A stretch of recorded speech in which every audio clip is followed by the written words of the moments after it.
Here's a quick podcast for all you true crime fans. The case of the missing Reese's. It was me at the store with my mouth. Motive? They're Reese's. What was I going to do? Stop myself? Tune in next time to see if I do it again. Spoiler, I will. Wow, that had everything.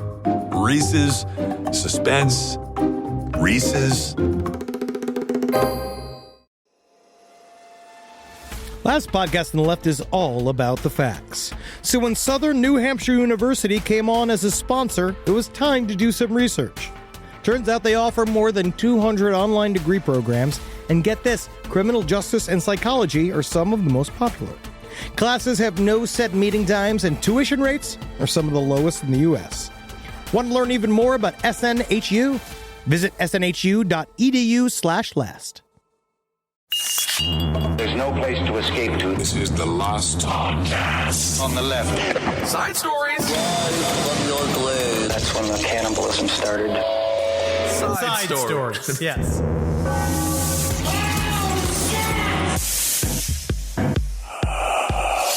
Man, it's good to have something to live for. Absolutely, you have to have something to live for. You need to. You got to have a drive. So recently, what happened to me is that in the parking lot of where the office is, the studio is here, my car got sideswiped. Sure. Right? Well, who doesn't? Somebody You know what, Henry? Your car was kissed by another car, maybe a Mazda Miata.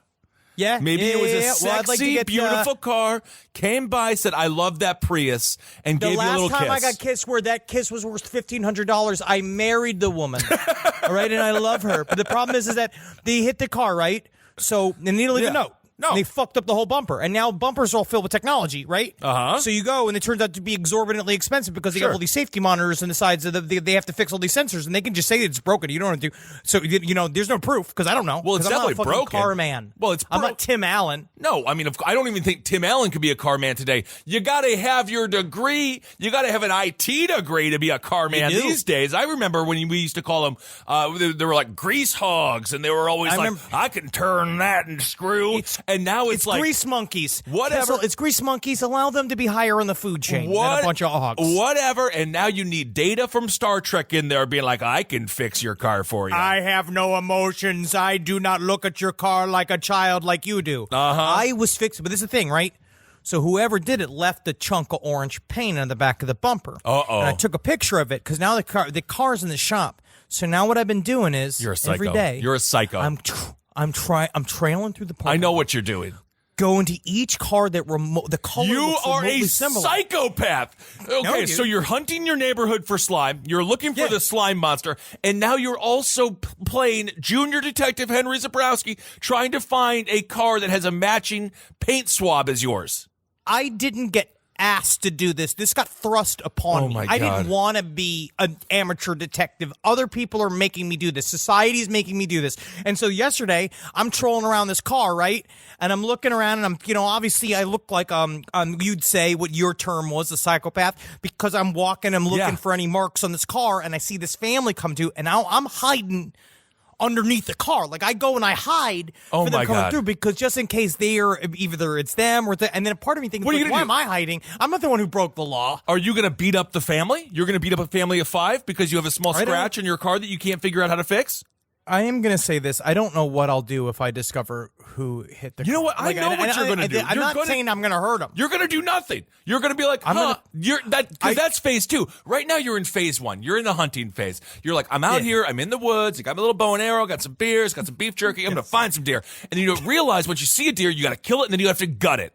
No, I sort of understand. To do.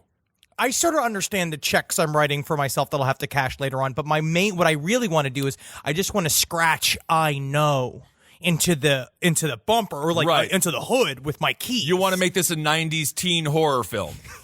Great. All right. This is Side Stories, everyone. I am Ben Kissel with Henry Zabrowski. Utterly upset over in Los Angeles. We got a lot of stuff to get to today. We're going to read some of the Michelle Carter text messages. We have a couple of funny stories. We also had some great emails this week that we're going to get to about Skinwalker Ranch. And also we had someone who went to school with Conrad Roy, of course, the man who committed suicide at the behest of Michelle Carter. But first things first, there's one story that we've been getting sent like a lot, like 10 times a week about this woman who ate her husband over 3 years. It's not a true story, so don't bother sending it. If you want to know if the story is true, just type it into the Google machine, and if Snopes is the first thing that comes up, it tends to be it's completely fake. But no, we are trying to be better and also not broadcasting fake stories because we have been fooled in the past. Fooled. And we don't want to be. We don't want to be fooled anymore. I want to be Roger Daltrey about this. Absolutely, but the first get fooled again. Tight old man. I hear you, buddy. My go-to example would be Penn and Teller. They have a show called Fool Us, and it's actually very good. Love that show. That is a kind of one of my. That's my alone post masturbation, like when I'm just coasting for eye bleach on the internet. I watch a lot of Fool Us. Yeah, well, I don't know how they do anything. They're so incredible. Magic is incredible. But the first thing we're going to talk about, there is a new documentary out. I believe it's Amazon Prime, and it is called Lorena, and it is about Lorena Bobbitt. And I gotta say, it's a 4-part series. Season 1, I don't think they need to make a season 2. I think we got it. But holy hell, that story is so much bigger than I remember with my 13-year-old brain growing up in Wisconsin. Natalie and I were talking about this, about how, like, I remember, because it trickled down into us just talk and make cock jokes. It was all just about cutting off penises and throwing penises, and we were having a wonderful time. But then when they showed the footage, because they did a couple of those gotcha moments, a couple of the jump scares with that cut off cock. Oh, my God. And it looks like a Duchamp painting. It looks like surrealist painting with the clean cut of the penis shaft and just his balls there, and it's kind of nicely composed. Well, that's the thing. So they're just going through the documentary. She's like, and then let's talk about it. Do people not know who Lorena Bobbitt is? All right, so I'm certain that you must. If you are listening to this show, you're probably 35. Quick backstory: right? Lorena Bobbitt, her husband John Bobbitt, he was extremely abusive. She cut off his penis.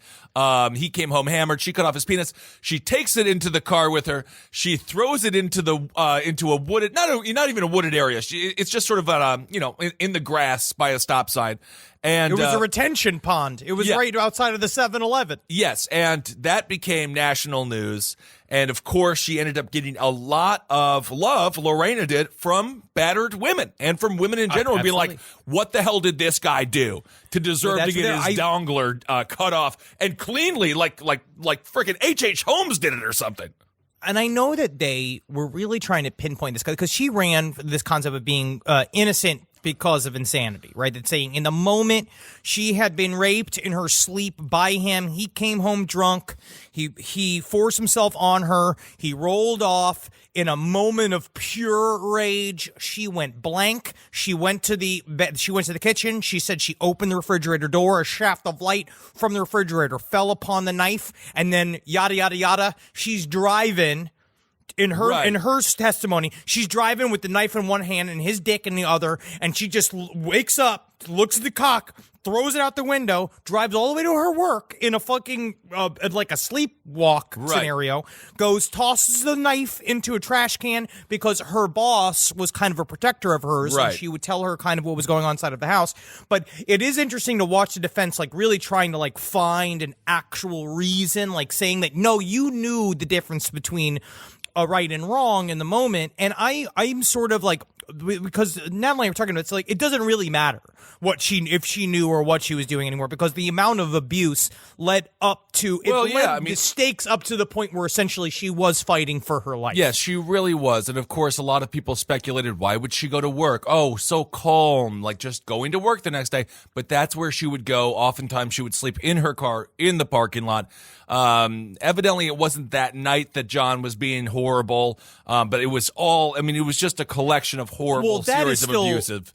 That's way much. That's more of the problems of what they were talking about, the domestic violence and the investigation of domestic violence is really difficult because it's a one-on-one thing. It's within the privacy of someone's home. So it's he said, she said, or he said, she said, she said. It's like it is that all the time, and it's very difficult to prove and of course, what is reality.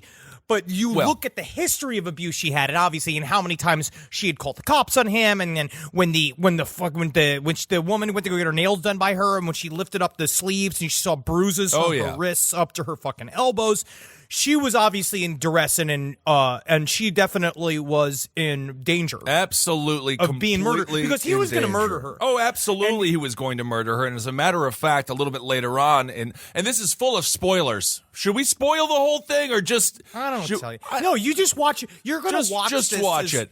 But it's rage porn anyway. It's just more of the documentary does a good job of pointing to what a waste of life John Wayne Bobbitt ended up becoming. Really horrible. And there's an interview with another woman because he ended up getting all these bizarre side jobs after the celebrity. Honestly, he remember he all didn't the make Howard any Stern money. shit. All the Stern stuff. Do you remember? But anyway, so long story short, he ends up dating this girl from the Bunny Ranch. She takes him out of town all the way up here to upstate New York, and what he does to her is unbelievable. Ties her up for 3 days, tortures her for 3 days. She was about to die. He was about to carry her out in a body bag because he thought she was dead, and he opens the door and she was able to sprint out. So he is a killer. John Wayne Bobbitt is a killer. It's not cute. He's not like, I can't believe he got his dick cut off. What a funny porn. Frankenwiener, which is a funny name for a porno, but he went and mutilated his own cock with an enlargement surgery on camera. But anyway, let's go back really quick. The funniest thing about this documentary is when the cops, so they're snooping around and they're looking for this dick. And when I thought about like John Wayne Bobbitt's dick, I guess I was thinking more like a dildo. I was thinking more, but in reality, because it's flaccid, it shrinks up. It's just tiny, like a little Smurf, like a little. It's just his little head. It's just the head of his dick. Yeah, just like a little Smurf that hasn't seen the sun in forever, and it's totally pale like powder. And, of course, that's a great 90s movie, Powder. Check it out. And do not check that movie out because it's directed by a child molester. Oh, okay, then don't. I didn't know that. When did that happen? Yes. He got convicted of child molestation. Powder? That film. They went on to go to make Jeepers Creepers. Yeah. Can I have anything? Can I have one thing? I wanted the boy that controls electricity. I'm going to tell you what, for this new Michael Jackson documentary coming out, I'm going to say get yourself a blindfold and get yourself some earmuffs and don't go see it if you're worried about having your heroes ruined. Quick side story when it comes to Michael Jackson. So our friend Daniela Panetta, she was in the screening and she texted me on Instagram, was like, this is going to be sending some shockwaves throughout the community because they had victims all lined up there and they were speaking about what Michael Jackson Listen to did Beat to them. It Now. Get it all in now. Get your thriller in now. And then I immediately, because all of us here are just massive news junkies. So I'm just flipping through the paper, and then I see, I think this was in New York Times art section, the director of the new Michael Jackson musical that's supposed to hit Broadway. And he was talking about how he's like, we're taking Michael from a different approach. He was complex. He was complicated. I'm like, I think your Broadway play is going to get totally shelved. The thing is music is eternal, and can beats molest a child? Can grooves ruin a child's life? I don't think so. And that's why we're featured nothing but grooves. And they just call it Beat It. Because maybe they'll get away with it by just naming the songs. Yeah, after one of the most aggressive. Never naming his. Yeah, name it the most aggressive song title that he has. Beat It. That's a perfect way to do it. Anyway, so that is going to be a firestorm in the media. But anyway, I just want to tell this one story about when the cop found the little dongler. Oh my God. This fucking bullshit. So we got these cops, and they are like, I don't know, early 90s masculine. So they are just weird. So the cop, they magically stumble upon this dingler, and the cop looks at it. He puts his boot on top of it and is just like, Here it is. And he points at it as far away as possible, they said. It's like he raised his hand up to eyeball level and pointed down because just the idea of touching a man's dismembered penis would make him gay. That's what because he's like, I'm a very religious man, so I can't touch. So John Wayne Bobbitt's cock is just being smothered like a cigar in an airport bar by some random boot. And it is, I just thought that was great. So if he was by himself, if he found a dismembered penis in the field, would he just pick it up and just go like, Kisses, and it's like pop it in his mouth and suck on it like it's the spark plug, like in Coneheads. When he's cleaning the spark blood and he's spitting it out, and be like, nah, it's clean. I have no idea what this cop was scared of, but evidently that was a bit too far for him to go. So there's also a spoiler that I don't even know if we should bring up, but it is pretty funny at the very end of John Wayne Bobbitt when they cut to him pulling away, and it shows that he went ahead and made himself a vanity Donald Trump license plate that just says, I think it says DJ Trump. It's DJ Trump. Yeah, DJ Trump, which takes quite a bit of, it's just perfect. It's just too spot perfect. on. Because he's just he's literally a dickless bully that came from trash and continued his trash legacy into the future. Yes, well, it is pretty remarkable. And this is not, I understand, there's... But then look at us, we're still talking about him. We're not even talking about Lorena Bobbitt all of the shit she went through. We can change that, though. We can change that right now. Yep. Yes, of course, he is. And I'm not, whatever. Everyone's different. There's a lot of reasons for everything. But he is, like, when you think about, like, true D-bag, like, that was just, like, when you see someone with I don't care what president you like, you should never, like, fall in love and, like, fetishize the president to the point where you have a vanity license plate. DJ Trump, and then on his motorcycle, it just says Trump. And I'm like, what are you trying to prove? Nobody cares. What kind of puke? I don't care if a fuck who the president is. Whatever. I don't give a shit who the fuck it is. But you're really rooting for him that hard? When it comes honestly, unless it's Taft. And of course, and it just fits so nicely on a vanity plate. Taft, of course. Yes. So, yes, lastly. Yeah, my other car is a bathtub. It says in it, like, come on, that's fun. Woohoo! This is the content people love. It is free, though. It is free. Yeah, that's very true. So that is good. So lastly about John Wayne Bobbitt, and we'll talk a little bit about Lorena. So he had his penis cut off, and then he wanted to do porno, so he wanted to get for Frankenwiener, or Frankenpenis, a full-on, like, puffed-up extension, both width and girth. Turns out he went to the wrong doctor, totally mangled his penis. It can no longer work. It's completely not functioning. So he actually had a good surgery the first time to replace it, and then because of his vanity, because of his vain personality, he ruined it, and I just thought that was perfect. It was a cash grab. Yes. Because he was saying everybody's so excited to see my dick. Oh, yeah. Just being like, you're disgusting because it's a sideshow, dude. Exactly. You are a sideshow, and not even a sideshow character that we love and admire, because I do like a lot of sideshow characters. Lorena Bobbitt's story and it was very, very inspiring. Awesome. And the way she changed her life to change her, like, give back to the community, all the kind of love she got from victims of domestic violence all over the world, that she went and she took care of. She put a lot into understanding that she got the spotlight from this crazy tabloid story. Right. And so she then used it. And I thought that it was it's very illuminating for people to see just how much mayhem and shit can happen in somebody's house, and how, like, people need networks. It's like, like, she really, it is not an easy choice to leave. The way they talk about this, because they talked about the most vulnerable point for a woman from leaving an abusive partner is the 6 months after she already breaks up, or when they break up. A lot of times never know when they're going to escalate. Yeah, they're going to kill you. Yes, John Wayne Bobbitt was going to kill you. And to that point, so just anyway, I know we're kind of all over the place here, so bear with us. But just to go back just briefly, when it comes to the trial, John Wayne Bobbitt was on trial for abusing Lorena. He was found not guilty because the trial was kind of a sham. The judge only let 5 days be accounted for, 2 days before and 3 days after, or something like that. It was a 5-day window that the judge allowed to be taken into consideration when it comes to abuse. So he was found totally not guilty. He was walking. Lorena was found guilty by reason of insanity. Did 45 days in the psych ward. Anyway, so Lorena gets out. Hey, man, and I'm begging for 45 days in a psych ward. Honestly, it sounds really relaxing. I don't think it looked that. It was at the prison. That one was, but I mean one that I'll no. You need like what's it called? What's the rehab place? Something of Malibu. Yes. I want to say it's called like Escalades of Malibu or Waterfalls of Honolulu, where you go and it's just you sit in a lawn chair, but no one can really see that you're handcuffed to the lawn chair. Right? Yeah, that would be perfect. So Lorena, because she was able to do what she did and defend herself, obviously she got a lot of outreach from people who were victims of domestic violence. She parlayed that into doing a lot of speaking engagements for her own therapy in many ways too. And she has saved countless lives. So she does a bunch of wonderful things, and she has a great little husband. I love Dan. I think it's Dan. Love him. Big Dan. I love him. So she was able to bring it together, save lives, help people. John Wayne Bobbitt, as you can imagine, is going to die alone, sad, in a crappy little place. And that just shows you what you put into the world is what you're going to get out.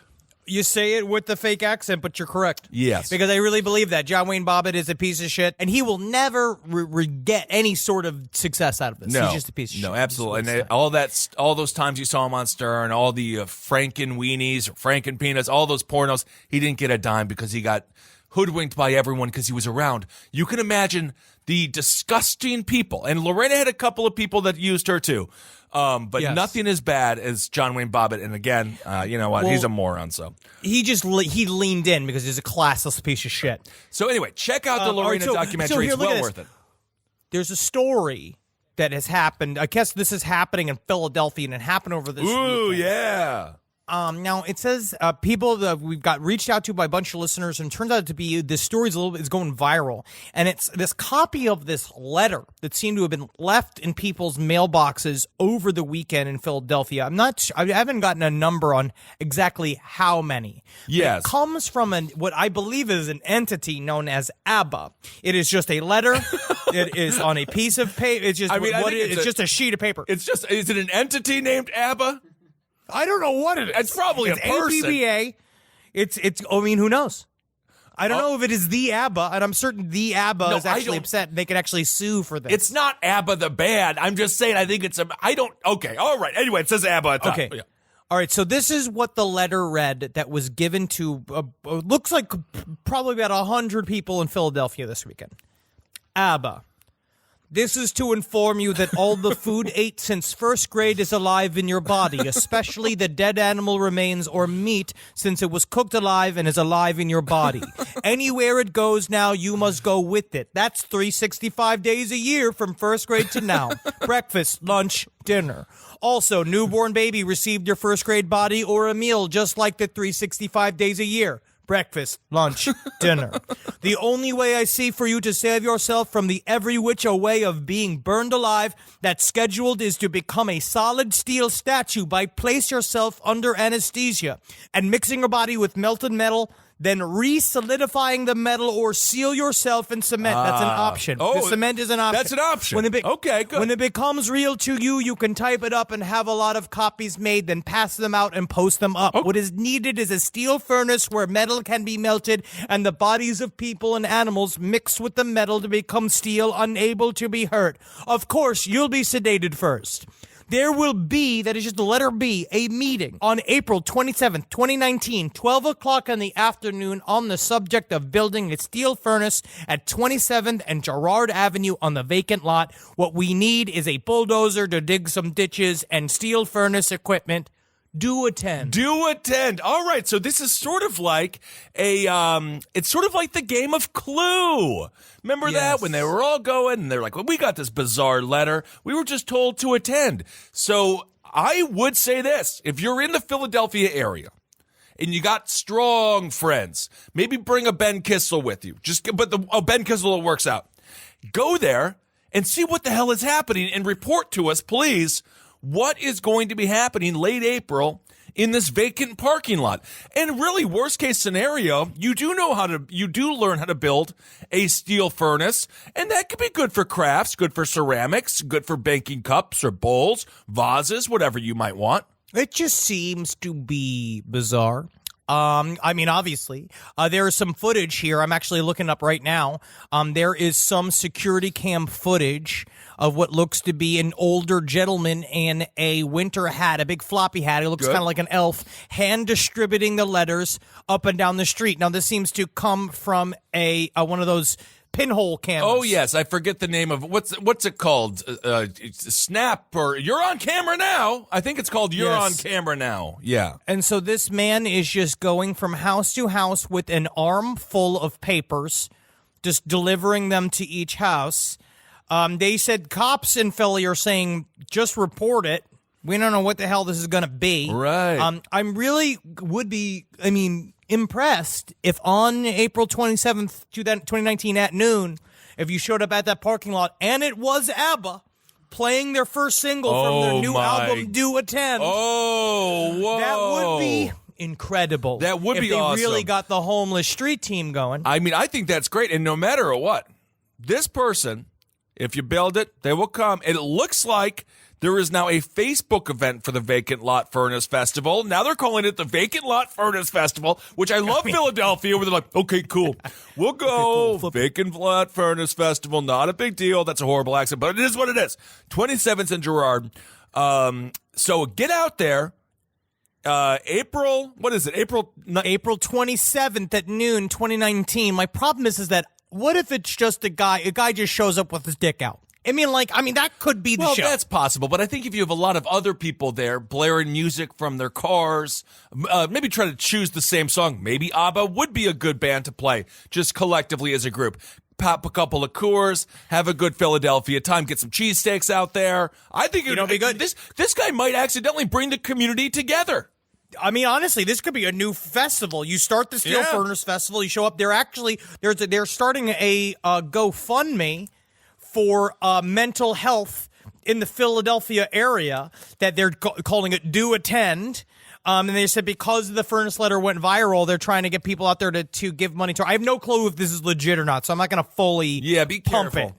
it. But a part of it is there's stuff like people are really trying to flip it into something important. But I tell you what, man, wouldn't it be nice to have the ability to just turn into a steel statue? Then nothing can fucking hurt you. Then I'm out here, I'm full steel statue me. Walking through the parking lot, looking for the person who dared offend my Prius was innocent. Well, your Prius is a Prius, so no Prius is totally innocent. There's still a Prius. My Prius is innocent. You cannot be an innocent Prius. That's just my... Clink. I don't call it what Clink. it is. Maybe it's car-ist. Clink. I don't know. Clink. But... Clink. And then all of a sudden, all the families are running from me, and they said, oh, he came from the Steel Furnace Festival. Right, absolutely. Oh, he must be brave enough to have went there to Philadelphia April 27th at noon. Does this man have... Just to try to armchair diagnose, obviously. I know, breaking news, we're not actual doctors. What do you mean? Richard Chase, he was always talking about how things inside of his body were alive. And is this a schizophrenia, do you think? Because there is... I tell you what, it's certainly not it's certainly not measles. No, it's not measles. We can do... Honestly, you can take our word to the bank on that. Yes. He is obviously a very, you'd say a lost individual that is trying to reach out. Or he's an artist. Could be. Which is why take one away from the other? Absolutely. The artist could be very sick and still be distributing these letters. It does seem to be someone that... It does seem to be similar to the gang stalking type writing, the way it's all kind of misspelled and weirdly put together. There was a man that used to come when I used to work at Eckerd's, right? I used to work before, I think I've talked about this on the show, but there was a period of time where I worked at the photo developing section of an Eckerd's, which are now basically CVS's. Back before it was digital, back when I used to have to wear big rubber gloves up to my elbows and actually soak shit in cancer-causing chemicals that I should never have been allowed to touch. Well, a regular Robin Williams in 1 hour photo, which is actually a good Robin Williams film. I have to apologize for Robin Williams now. He's a very good performer in that film as well. He is obviously a very good performer. And so I was doing this, but there was this weird older gentleman, because John Moreno that was in Murderfist also used to work with me. And we were always drunk at work and fucked up. And so, but this guy used to come in and he'd be like, hi, you got any gold coins today? And we're like, because that was the time when the dollar coins were big. The dollar gold coins were new. And so you'd give us dollars and we'd give him gold coins in exchange. And because he loved his gold coins. But thank you so much. I like to spend my gold coins like I'm a leprechaun. We're like, cool, great, sure, whatever, man. But then he started bringing these Xerox papers that are very similar to the ABBA letter, where it would say, being like, you got to, it was this whole program that he had built out that said, me and John, he put John and Henry in the contract, and he said, you have to sign this contract in order to make him do push-ups till his arms go crickety-cracking. And he was just like, you got to make me do the push-ups till my arms go crickety-cracking. You should sign that contract. Because if not, because he said if his arms don't go crickety-crackety and we let him stop doing push-ups, then he's got to hold the bricks down.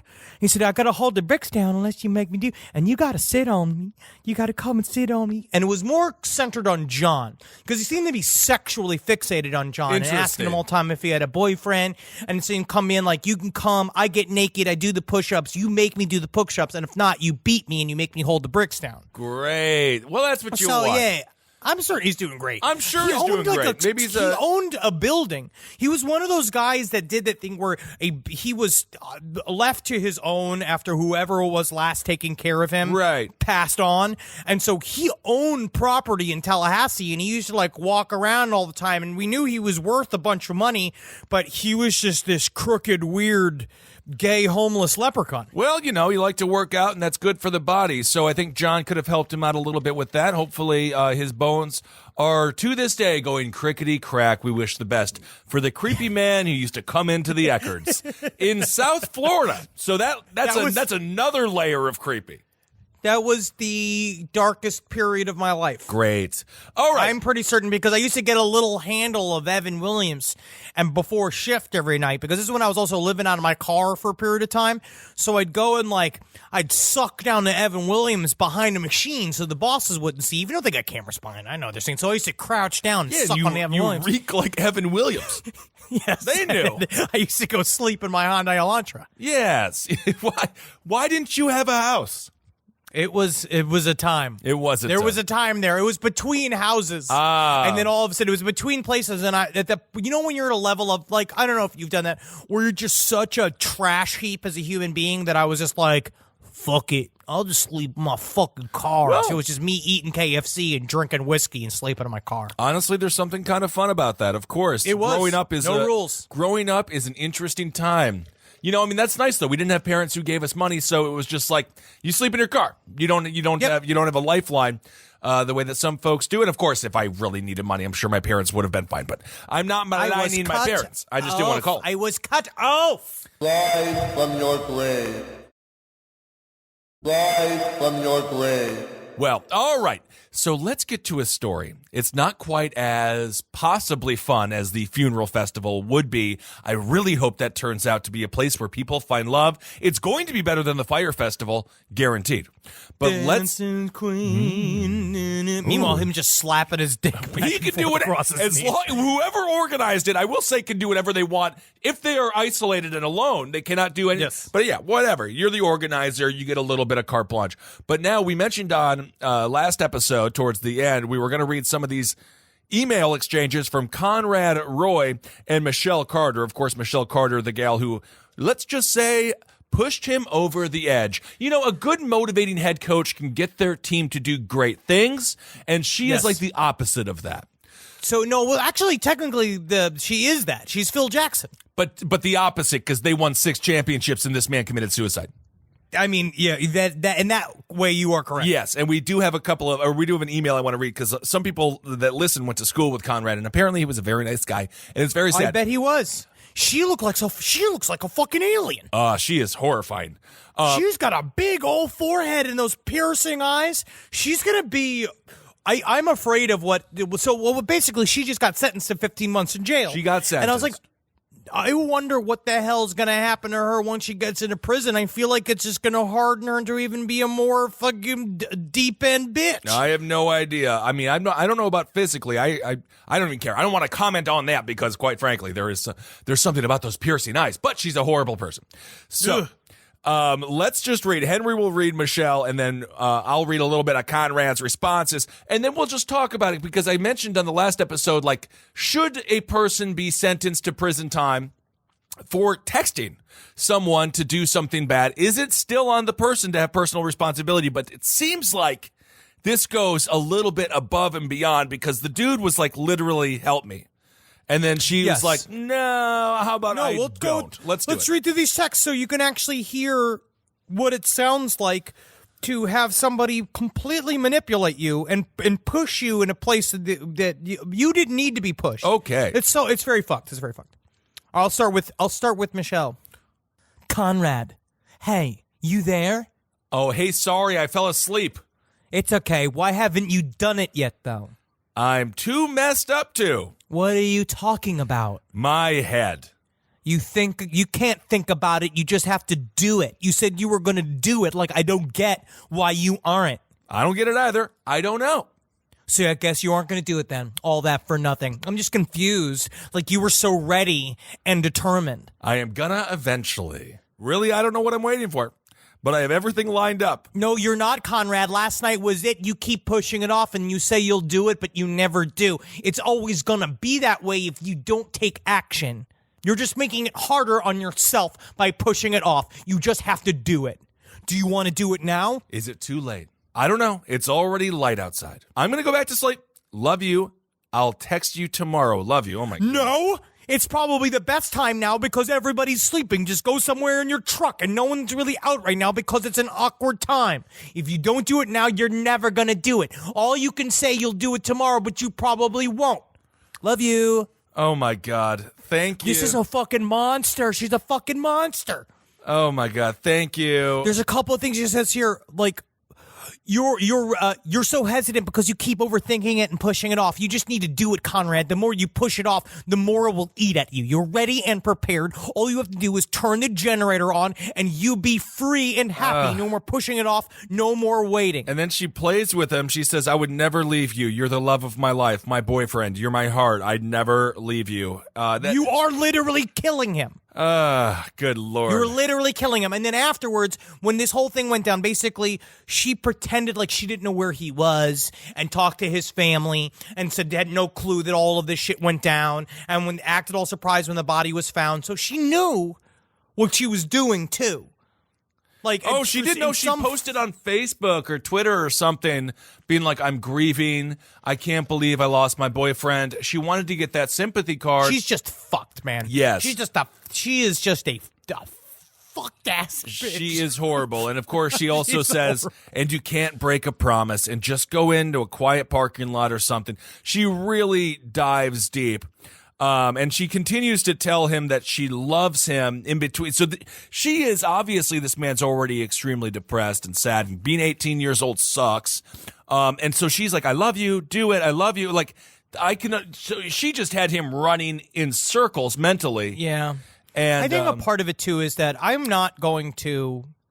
When it comes to Michelle Carter, is that she was also 17 years old.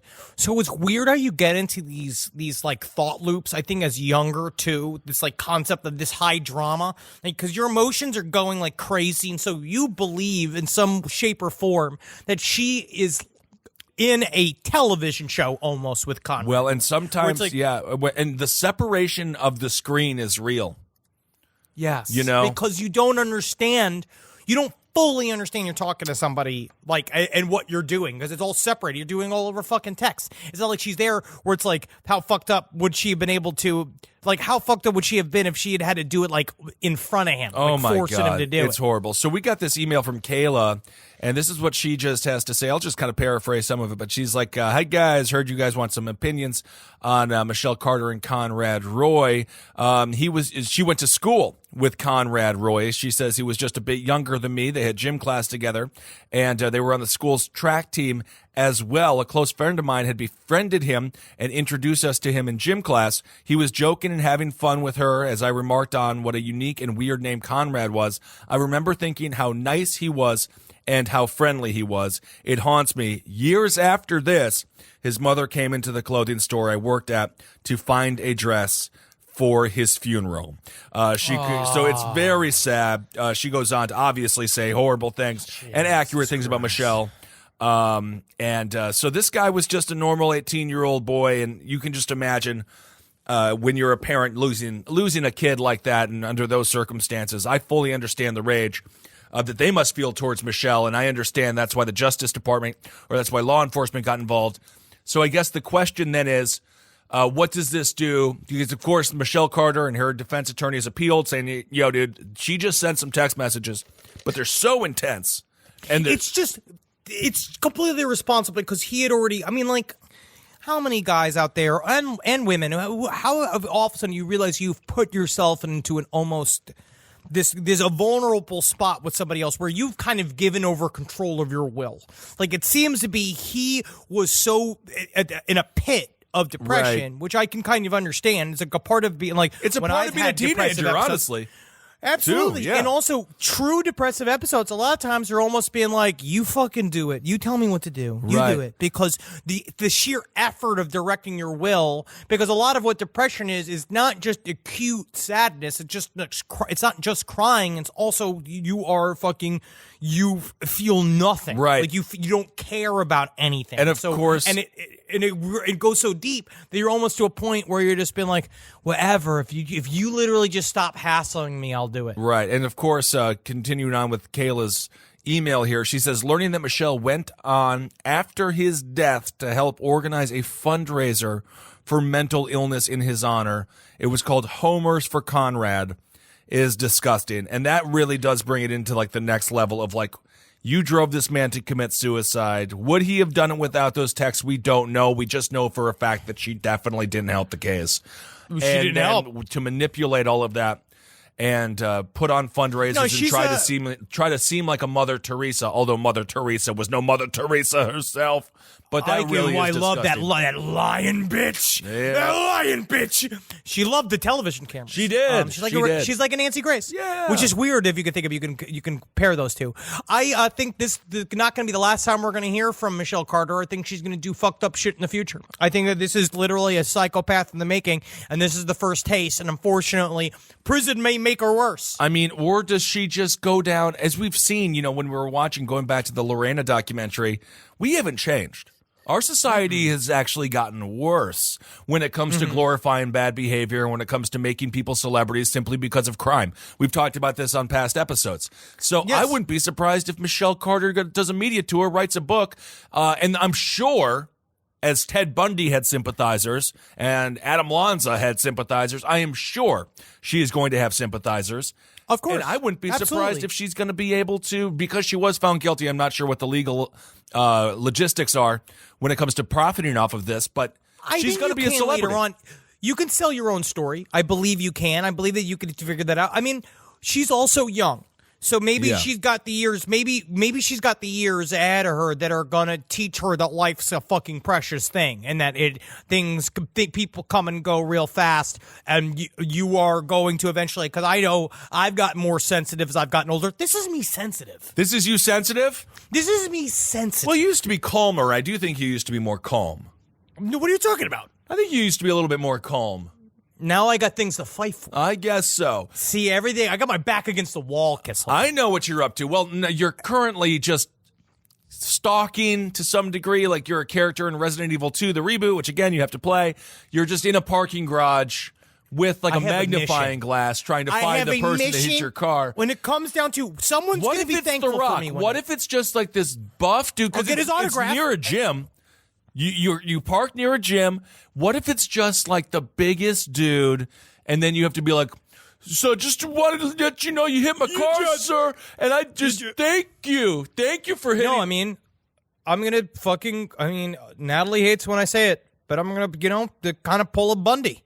You know what I mean? I get a crutch and a cast. And I act like I'm all hurt and stuff. I think just by sheer surprise, I could whack him in the nuts, right? Or what I do is I play an extended game of cat and mouse where I leave messages for his, but don't ask for money. Just ask for I do kind of like in Die Hard with a Vengeance, right? Where all of a sudden he's got to do weird public stuff. Like I act like I'm a part of a massive network of secret keepers. So you want to be a lone gang stalker. You want to gang stalk this man for accidentally sideswiping your Prius. Doesn't look that accidentally. All right. So we're going to conclude this episode with a little fan sent, I guess, kind of creepypastas, but it's about skinwalkers. Because obviously we had the Skinwalker Ranch. After we did last week's episode of Skinwalker Ranch, we asked for people to send in whatever stories or any information they had about skinwalkers, people they've talked to, and we got a bunch of fun-ass emails. We did, but I really want to go through. So we're going to read those in 1 second. Just before we do that, I just want to read this one story because it's freaking cracking me up. So this is this dude. This is a misunderstanding at a Home Depot in Wichita, Kansas. The headline is, "I'm fixing to blow it up. Bathroom warning mistaken for bomb threat at Home Depot." A report of a bomb threat at a Home Depot store in Kansas turned out to be a big misunderstanding. Someone at the store in Wichita called 911 after a customer reportedly said they overheard a threat in the store's restroom. We just had a customer here. "I'm fixing to blow it up." We just had a customer here who may have made a bomb threat. The caller said, "By the way, what happens in the bathroom, what's said in the bathroom stays in the bathroom, random caller." He said, "Somebody told me there's a bomb in here and you need to leave the building." He said it 3 times. So the guy took a dump and is just like, "There is a bomb Was he talking to there." Was he talking to himself? I don't know. Was he literally doing the thing where he's like, "All right, about to blow this fucker up"? Well, this is like, so please blowing up, dropping the bombs.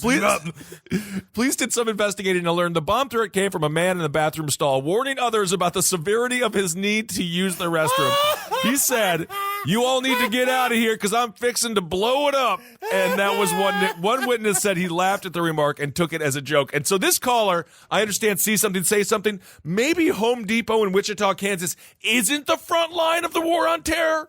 But nonetheless, I love this story because then you just have to be like, "Officer, I had to poop, officer." And they're like, "We'll take it down. We'll note it." Yeah, you want to see it? I took some pictures of it for my friends because I tell you what, I dropped an A-bomb. Wait a second. Whoa. Stop. Get these cuffs off me. I mean, no, but it's also, if a man's got a belt hitched under his belly, right? Right. He's not a terrorist. No. He's not a terrorist because because if you got a belt like the shirt tucked into underneath the gut and stuff, that belies a father-like confidence. Sure. That shows you want people to see the wealth that you have attained in this life. In your belly, you have an extra 8 inches of batter attached to your frame. Absolutely. And, just take into account where you are. Is the person laughing? Would this be the place that you would be fixing to blow up if you're in the bathroom? Yes. Yes, it is. Are you at the New York Stock Exchange or the water supply for Los Angeles to buy? I don't know where you go. Like, are you on top of the Hoover Dam? And he says, "I'm fixing to blow this up." That's a good indicator that maybe some terrorism's involved. Yes, but not in a Home Depot in Wichita. No, anyway, funny story. And I just feel bad for the guy because he just had to go to the bathroom so bad, and then you get out of the bathroom, there's a bunch of cops around, and you're like, "How bad was it?" I mean, I know I dropped a loaf, but I didn't know it was the criminality. I'm sorry, I confess to the crime. It was me. I had lentil soup for the breakfast. Because it was left by my wife, and she said I need the fiber. Oh my God! What a guy. Anyway, he's the legend of the week. I just come up with different things of the week, and I'm saying the man who took a dump in Wichita is legend of the week or hero of the week. We don't need segments, Kissel. We're bigger and faster and stronger than segments. Well, technically, I kind of announced them after we've already done the story, and then it's not really a segment. But I'm a producer. I produce. We are producers. Yeah, I produced on TV for a year. I know how to do that. I remember those years. Lead in 1 year. I remember. And then again, Travis is a producer as well. Yes, Travis is a producer. You know that. This is what we do. We generate content. There are people listening to this right now that trust us. I hope that they do. So anyway, let's do these emails. This is an email from Lauren. Kind of Skinwalker related. Kind of not. Okay, cool. Hey, guys, I wanted to send this story to you all for a while now, but the recent Skinwalker Ranch episode made me feel like now would be the right time to send it. I didn't think it would be really considered a Skinwalker story, but it has fallen under the umbrella of weird creature phenomenon taking place on farms. All right, so my mother's friend from high school claims this happened to him while he was still going to high school in the 80s. We don't know whether or not it happened or not, or it was a trick of the imagination, blah, blah, blah. We know this, sure, but it's a fun story. This is the story of my town's paranormal incident. The devil dog. Ooh. I came from a very small rural town in East Tennessee among the Appalachian Mountains. A majority of the families here either work in the farming or coal industry. My mother's high school friend, we'll call him Steve, good fake name, Great name. was going out with his brother to their farm one evening after school, and they noticed that the cows were tightly huddled together, which seemed odd to them.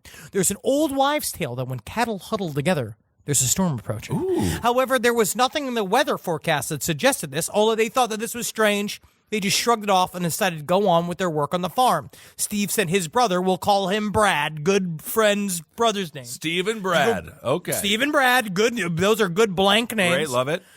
To go get something out of the shed. Brad obeyed and went off to the shed. A few minutes later, Brad comes sprinting out of the shed screaming. Before Steve could ask what was wrong, this creature ran out of the shed behind him. Now listen to this description. It had the body of a dog, the legs and hooves of a goat, and the head of a rabbit. Naturally, the two brothers piled in their truck and drove off as fast as possible. The creature chased them until they got a decent distance away, and although the brothers drove away, they parked at the edge of their property and still watched the creature that had made its way on top of a hill on the farm. Steve says the creature walked around in a circle a few times like a dog finding the right place to lie down, and then proceeded to dig its way into the ground. Cool. And so what they said here, a few weeks went by. Steve and Brad had not seen any sight of the creature again. A doctor and his son moved into a small town that was on Steve and Brad's property. So one day, while the doctor and his son were having dinner with Brad and Steve's family, Steve thought it would be funny to get the doctor's son scared as a bit of fun hazing since he was new to town. Steve said, "Hey, you better watch out for the devil dog on the farm. He'll get you." The doctor's son didn't even flinch or replied, "Oh, there's no need to worry about that. That's my friend." Oh, my Steve and Brad had no idea how to handle this response, and the family just went on with the evening. A few weeks later, the doctor's son killed himself by shooting himself in the room. Oh, my. Wow. It's just fucked up. That is a crazy, crazy story. Devil There's dog. we'll talk about there's some connection to the Bell Witch because the main creature that was mentioned in that had the body of a dog and the head of a rabbit. Interesting. That's kind of very interesting. And I have a little tag on Puffin that says devil dog that we got in Florida when we were there for your wedding. That's so cute. Yeah, he's a German Spitz. All right. Well, this story comes in from Liz. I'm going to leave the last name out just because. This is from Liz. Dear Last Podcast, and then she says the name of their family, Emily, Elizabeth, and Michael. Absolutely love the podcast. Thank you so much. And particularly enjoyed the Skinwalker episodes. We decided to write because we spent many awful vacations, in parentheses, visiting our son of a bitch piece of shit grandfather, Elmer. Okay. Let me know what you think.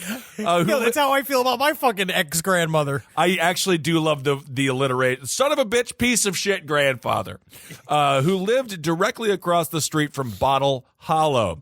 We could see the concrete teepee buildings and the reservoir from his property. We estimate his land was not more than a few miles from Skinwalker Ranch. Well, it seems like Elmer is in the right location to fit his mood.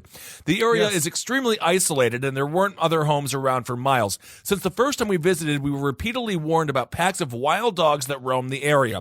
We were strictly not allowed outside at night and often heard howling and grunting. We wanted to rescue the dogs, but we were warned by our grandfather, parents, and anyone else we met to not approach. Not is all caps, so to not approach any dogs we saw. We did see one of the alleged packs once coming out of a ditch. We can only describe them as mangy mutts that looked more like coyotes. They didn't seem afraid of humans and sat and watched us from afar. Even when we went to the nearby town of Vernal, other kids would ask if we had seen the packs of dogs that lived in the basin. Elmer, of course, this is the piece of shit grandfather, repeatedly complained that bums were camping on his land, saying he saw fires in the night, and when he went to investigate, found circular rings of burnt grass throughout his property. He also lost many an emu. Yes, he raised emus to the pack of dogs, he said, finding them ripped to shreds but not eaten. He also had several animals drop dead. We mostly attribute that to him being a shitty farmer. Elmer eventually left due to an incident he will not talk about. All he said was, "It got bloody."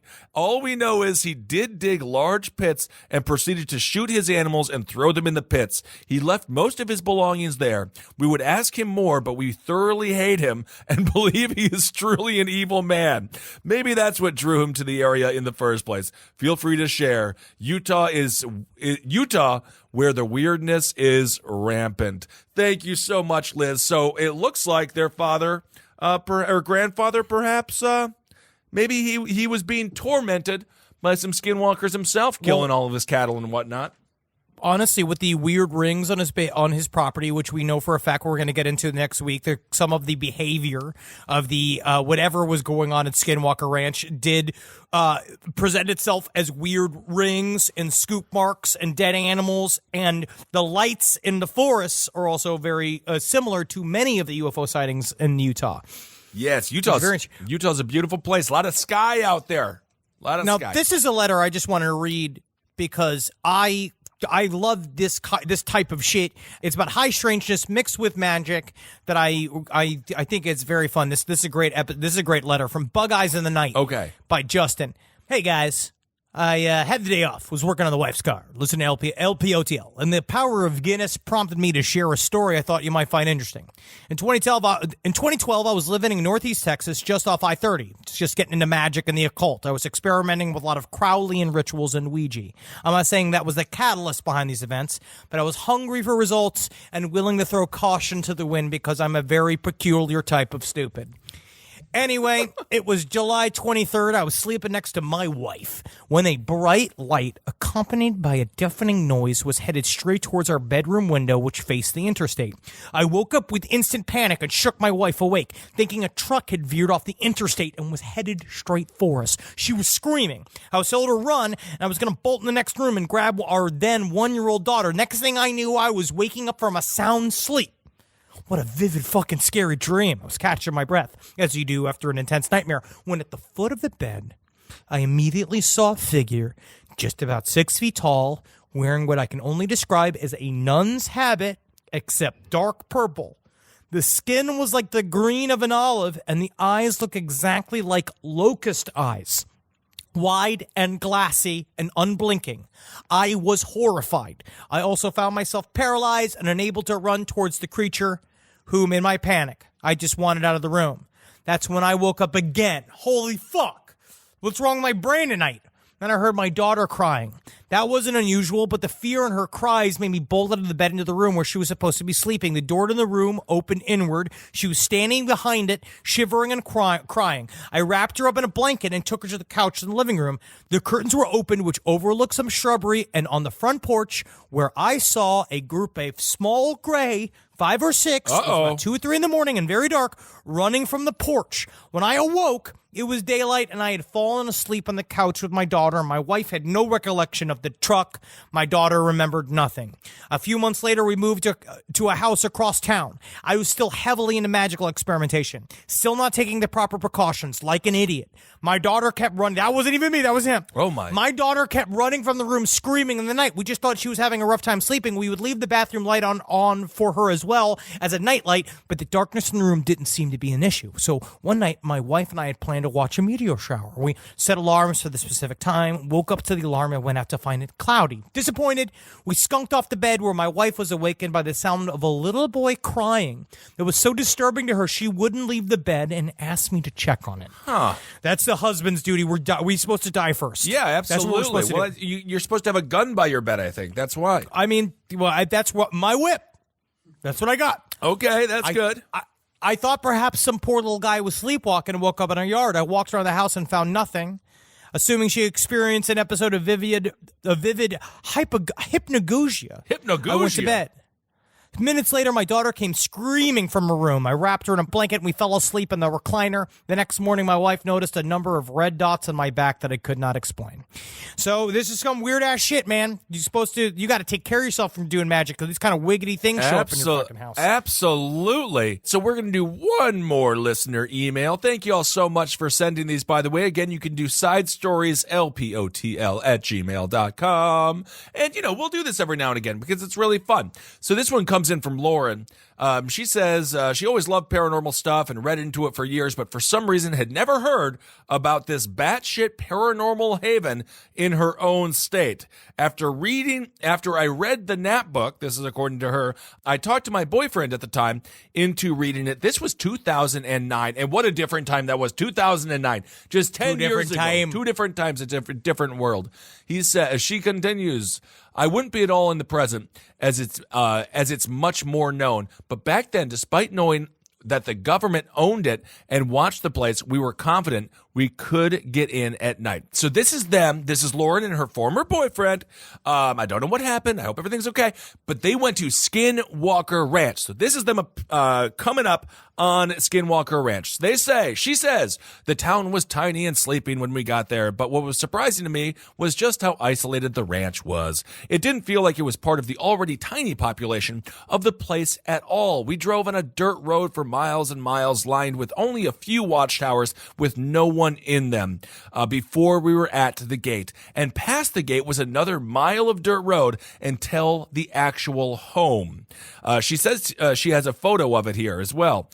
She says, I didn't know what I was expecting to see out there, but I feel like it was leaning towards nothing. Not that I didn't believe the stories, I just didn't believe it happened on one trip. But even so, it was such an unsettling place that not even my 2 friends, neither had read the book and one didn't believe in the paranormal at all, didn't want to get out of their car, and neither did I. Nobody was trying to scare each other. Nobody was being frantic. There was just a thickness and a tension when we got there. Mostly, we were quiet. It's truly, again, this is Skinwalker Ranch. It's truly a mile past the middle of nowhere out there. It's very dark, and you can see all the stars in the sky. We parked at the gate and turned the car off and tried to work up the balls to get out there. Meanwhile, there's not much to see other than blackness and sky, so our eyes were mostly on that. Pretty immediately, we all noticed weird orbs. They were bigger than a star and a different color, but could have been missed had they not started doing definitely not star shit. They zoomed her. Yeah. They zoomed her. Is that going to be in your official? They were doing not star shit. Yeah, dude. That's exactly what it is. They zoomed around each other and then behind the skyline, then would pop back up again and do it all over, all across the sky. It was like a weird dance. It was almost ridiculous. They'd get really bright and then disappear and then fade back in. I can't remember exactly, but there were about 4 or 5 of them, and we sat there and watched this for like 35 minutes, pretty much only saying to each other some variation of, huh? Huh? Huh? Huh? Hey? Huh? Should be noted that we were all ridiculously sober. Thank you for the note. Thank you for the note. It's hard because that's what people immediately want to say. Be like, you were fucked up. Of course. And you're just like, man. I mean, you could see weird shit without being fucked up. It's actually, it hurts you to be fucked up. Absolutely. So she says she remembers the orbs from the Nap book. She goes on to say, when we finally somehow decided that we definitely have to get out at some point, because we just drove 3 hours, we didn't make it too far down the dirt road. My non-believing friend's tough-ass boyfriend, who talked about nothing else for a month, and my own paranormal loving ass were already not feeling cool with the place. We were walking real slow and only got maybe a quarter mile down the road before we saw some headlights in the distance, maybe 2 miles out there across the desert. We thought we might be caught, but they weren't coming in from the road that we had. There was no other road in that we knew of, but they were pointing towards us. We stood there and watched them for a second and tried to figure out exactly where they were going. But when they got to a hill and didn't actually follow the curve of it, but rather floated over it and blatantly defied physics, we fully embraced the excuse to fuck off pretty quickly back to the car. I didn't look back at it until the doors were shut, but then there were no more lights when I did look back. So that is a cool story. Thank you so much, Lauren, for the email.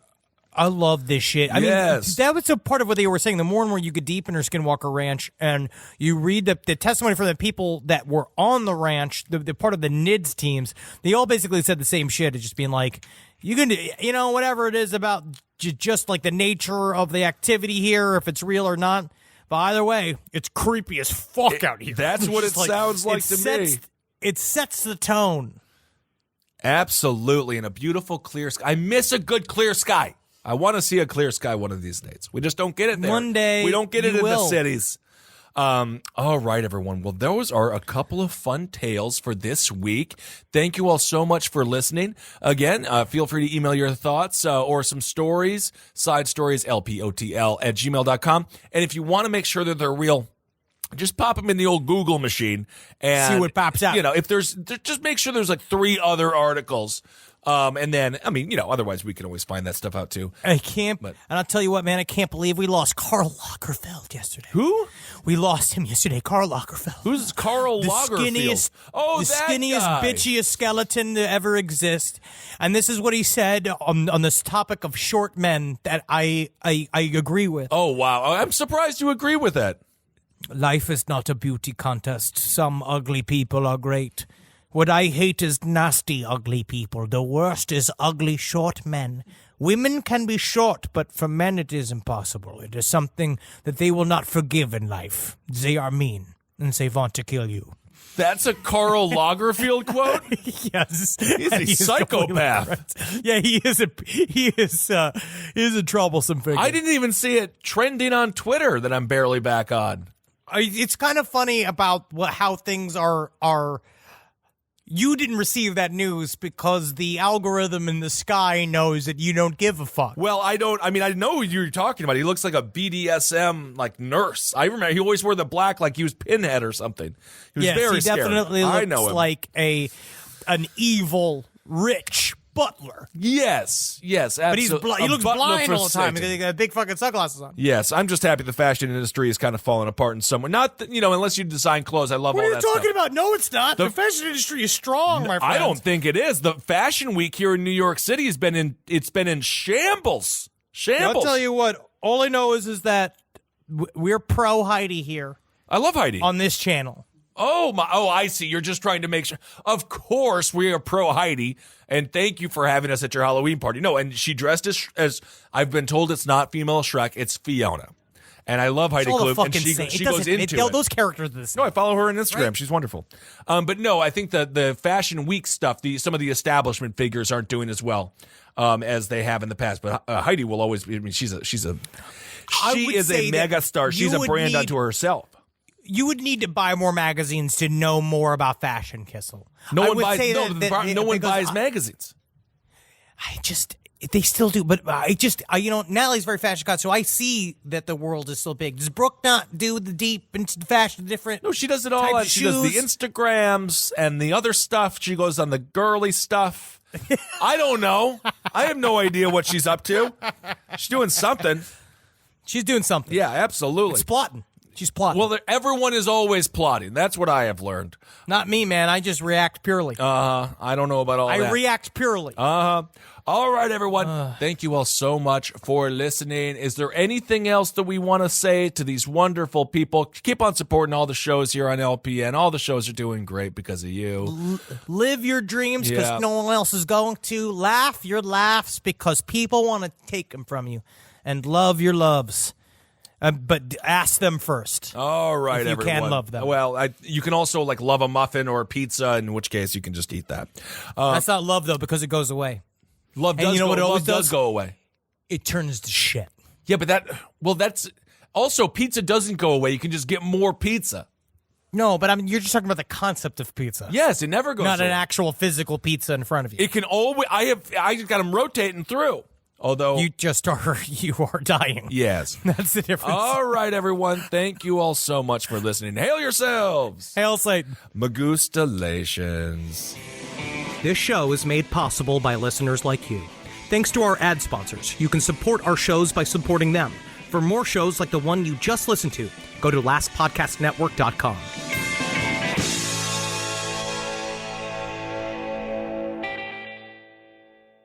PNC Bank brings you Call of the Wild Money Moves. Shh.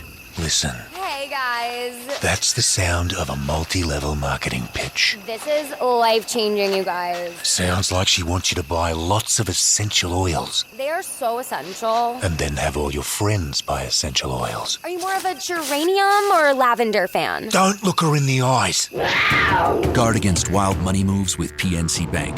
Brilliantly boring since 1865. This podcast is brought to you by Squarespace. Whether you're just starting out or scaling your business, Squarespace is the all-in-one website platform designed to help your business stand out and succeed online. Squarespace gives you everything you need to offer services and get paid, all in one place. From consultations to events and experiences, showcase your offerings with a customizable website designed to attract clients and grow your business. The best part about it is it can help you design a funnel in which you can very quickly record commercials so that you can get it done while you are desperately trying to get on break. That's the best part about Squarespace. It can really shorten up the time you spend doing things. You got to get in there. Use Squarespace. Man, is it fast. It is absolutely incredible. You're going to love your experience at Squarespace. Head to squarespace.com/left for a free trial. And when you're ready to launch, use offer code LEFT to save 10% off your first purchase of a website or domain.